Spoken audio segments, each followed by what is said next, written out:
Alright, on the Spread Aviation whiteboard of Ground School Excellence, we have an airfoil drawn, trailing edge and the leading edge.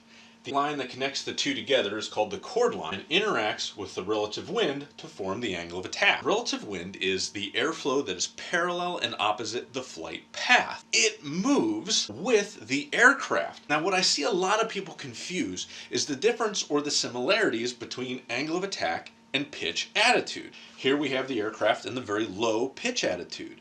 And if I add this flight path, the flight path is this way, 90 degrees to the pitch attitude. Well, that means that the relative wind is now here. And that's a very, very high angle of attack. So the aircraft is traveling vertical up, which means that the flight path is here and the relative wind is here. Well, what's the difference in angle between these two? It's 0. Now we're going to do the falling leaf. We're at 4,000. And notice the stick's coming back, the nose, we're just keeping it straight ahead. She'll go nose down here. There we go. So now we're using coordinated rudder and aileron inputs to try and keep the airplane straight. Okay, I feel how you were doing that. Yep. I got the stick buried all the way back. All the way back. In fact, it is beyond the critical angle of attack. Critical angle of attack is the point at which any further increase in angle, decrease in speed, or increase in load factor or g-force will result in a stall.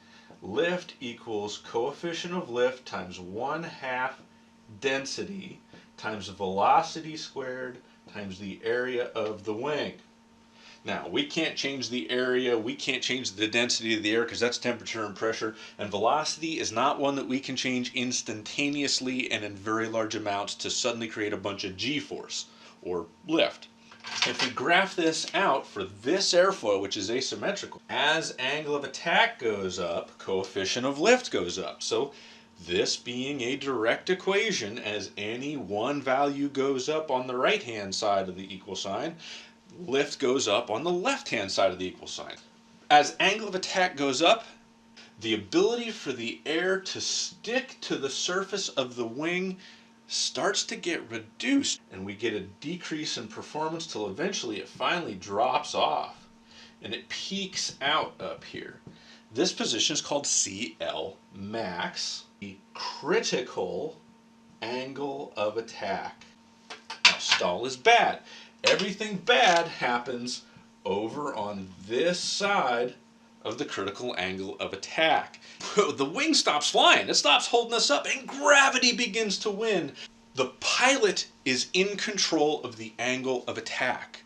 The stick, the yoke, the side stick, whatever your pitch controller is, whatever's manipulating the elevators, is directly in control of the angle of attack. Moving to the right is pulling.